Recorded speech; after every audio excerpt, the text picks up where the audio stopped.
মুসলমানরা একত্রিত হয়ে ইহুদিদের কবর রচনায় জমিনের মধ্যে হবে।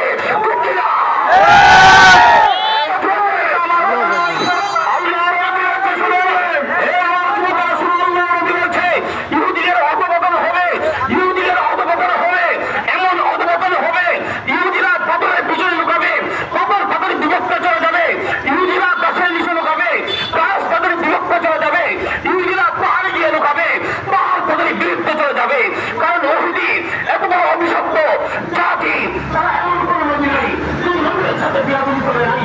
ইহুদি হলো এমন জাতি, যেই জাতি নবীদেরকে সরাসরি জবাই করে তারা শহীদ করেছে।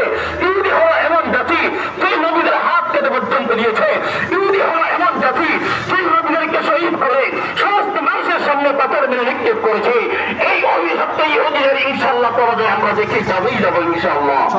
এই জন্য আমার শেষ কথা হলো, ও আমার যুবক ভাড়া ইমান মজবুত করো এবং তৈরি নাও।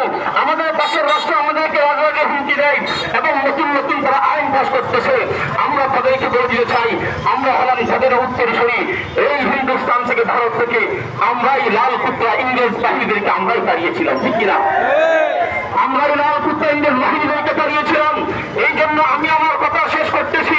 ও ভারত, যদি মনে করো আমরা মুসলমান আমাদের দুর্বল, আমাদের দেশ ছোট হওয়ার কারণে আমরা দুর্বল, তাহলে বলবো তোমরা আমাদের ইতিহাস করে দেবো, ঠিক কিনা? তোমরা আমাদের ইতিহাস করে রেখো। এই জন্য আমার সমস্ত যুবক ভাইদেরকে এবং সাংবাদিক কর্মী যারা এসেছেন সকলকে আন্তরিক মোবারকবাদ জানিয়ে আজকে আমার এখানে সংক্ষিপ্ত আলোচনা শেষ করলাম। ওয়া আখিরু দাওয়ানা আলহামদুলিল্লাহি রাব্বিল আলামিন। আসসালামু আলাইকুম ওয়া রাহমাতুল্লাহি ওয়া বারাকাতুহু।